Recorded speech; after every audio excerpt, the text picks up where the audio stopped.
కి సాఫ్టింగ్ ప్రొటెక్షన్ ఇచ్చే సరైన ప్రొడక్ట్ ఎలిమ్ ఫ్యాబ్రిక్ కండిషనర్.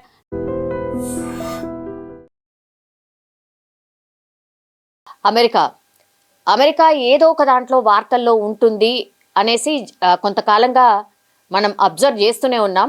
అగైన్ అమెరికాకి సంబంధించిన వార్తే, బట్ అమెరికాలో ఉన్నటువంటి మన హిందూ దేవాలయం ఇస్కాన్ టెంపుల్ని టార్గెట్ చేసుకున్నారు కొంతమంది దుండగులు. అండ్ విచక్షణారహితంగా కాల్పులు కూడా చేసిండ్రు, 20 నుంచి 30 రౌండ్లు.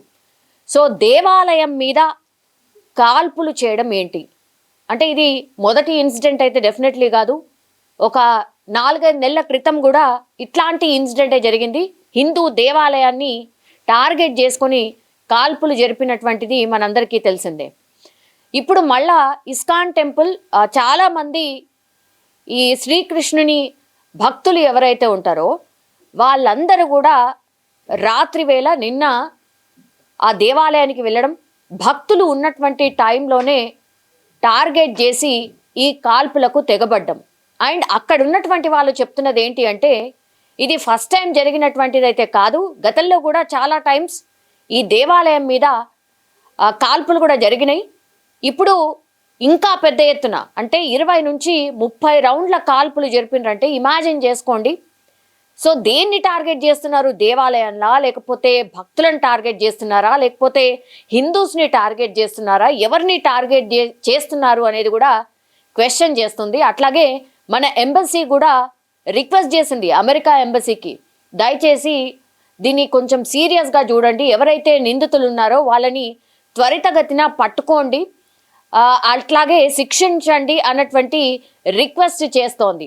ఎందుకంటే హిందూస్ని టార్గెట్ చేస్తూ, హిందూ దేవాలయాల్ని టార్గెట్ చేస్తూ, హిందూయిజంని క్వశ్చన్ చేసినట్టుగా ఈ ఇన్సిడెంట్ ఉంది అన్నట్టుగా అక్కడ ఉన్నటువంటి వాళ్ళు ఎవరైతే భక్తులు ఉన్నారో, మన వాళ్ళు ఉన్నారో, చాలామంది పెద్ద ఎత్తున ఈ ఇస్కాన్ టెంపుల్కి వెళ్తూ ఉంటారు.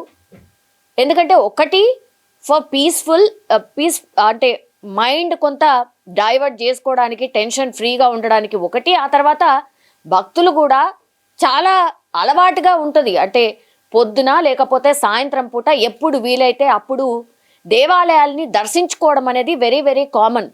సో అందులో భాగంగా మన టెంపుల్స్ కూడా ఎక్కడో చోట చాలా దూరంగా ఉంటాయి కాబట్టి టైం కేటాయించుకొని, టైం తీసుకొని దేవాలయాలకి వెళ్తూ ఉంటారు. అందులో భాగంగానే నిన్న సాయంత్రం పూట ఈ కాల్పులు జరిపారు. అండ్ ఎంతమంది దుండగులు కాల్పులు జరిపారు అనేది కూడా ఇంకా లెక్క తేలాల్సి ఉంది.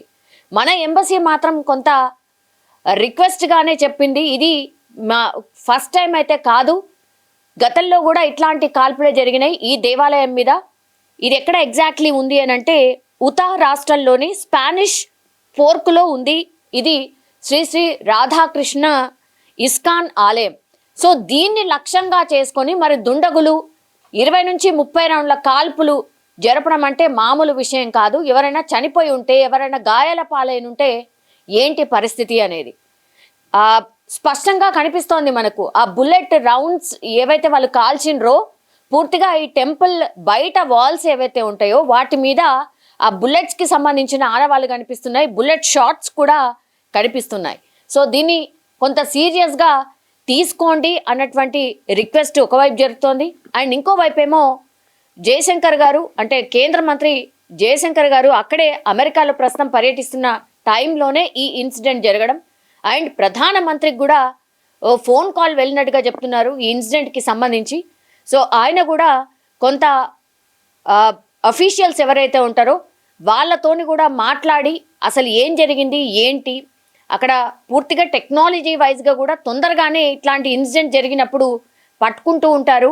సో అట్లాంటిదే ఇక్కడ కూడా ఫాలో కావాల్సిందిగా ఒక రిక్వెస్ట్ అయితే మన వాళ్ళు చేసినట్టుగా కూడా చెప్తున్నారు. అండ్ ఎంబసీకి సంబంధించిన వాళ్ళకి కూడా చాలా కంప్లైంట్స్ వస్తున్నాయి. ఈ ఇన్సిడెంట్లు ఇట్లాంటివి మొదటిసారి కాదు. మన హిందూ దేవాలయాలు ఏవైతే వేరే వేరే దేశాల్లో ఉన్నాయో ఇట్లాంటి దాడులు చేయడం ఎంతవరకు కరెక్ట్ అనేది, గతంలో కూడా స్వామి నారాయణకు సంబంధించిన ఆలయం మీద కూడా ఇట్లాంటి దాడే జరిగింది. అక్కడ భక్తులను కూడా టార్గెట్ చేసి దాడి చేసినటువంటి పరిస్థితి ఉంది.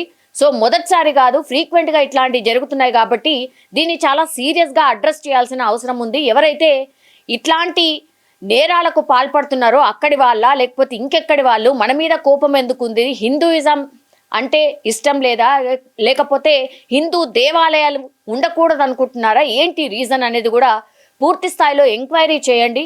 అట్లాగే ఈ నిందితుల్ని త్వరితగతిన పట్టుకోండి అన్నటువంటి రిక్వెస్ట్ మాత్రం మన ఎంబసీ అమెరికాకి సంబంధించిన అఫీషియల్స్కి అయితే కోరడం జరుగుతోంది. కానీ నిజంగానే అక్కడ మన వాళ్ళు పాపం ఇక్కడ అంటే మనకు అడుగడుగున దేవాలయాలు ఉంటాయి, అక్కడ మాత్రం పండగలు వచ్చినా ఇంకా ఫ్రీ టైం దొరికినా సరే చాలామంది దేవాలయాలకి వెళ్తూ ఉంటారు. అట్లాంటిది ఇట్లా దాడి చేయడంతో వాళ్ళు కూడా భయపడిపోతున్న పరిస్థితి, కొంత ఆందోళన అయితే వ్యక్తపరుస్తున్నారు అక్కడ ఉన్నటువంటి మన వాళ్ళు. చూడాలి మరి అమెరికా అఫీషియల్స్ ఎట్లాంటి ఏమంటారు చర్యలు తీసుకుంటారు, ఎంత త్వరితగతిన పట్టుకుంటారు, అండ్ దీని వెనకాల రీజన్ ఏంటి అనేది ఏం చెప్తారు అనేది కూడా అందరూ వేచి చూస్తున్న పరిస్థితి కనిపిస్తోంది. నిజంగా ప్రస్తుతం ఉన్నటువంటి సమాజం దేనికి ప్రయారిటీ ఇస్తుంది? ఆర్థిక సంబంధాల చుట్టూ మాత్రమే తిరుగుతోంది. మళ్ళీ ఎన్నికలంగానే చాలా విరక్తి కలుగుతాను. మంచి అనిపిస్తుంది కదా, లేడీస్ కూడా ఛాలెంజింగ్ జాబ్స్ చేసినప్పుడు చాలా బాగుంటది. ట్రాఫిక్ అసిస్టెంట్స్ గా నియమించిన ట్రాన్స్జెండర్స్ అందరితో సాల్యూట్ చేయించుకుంటున్నారు. ఫుడ్ డెలివరీ ఇవ్వటానికి వెళ్ళినటువంటి డెలివరీ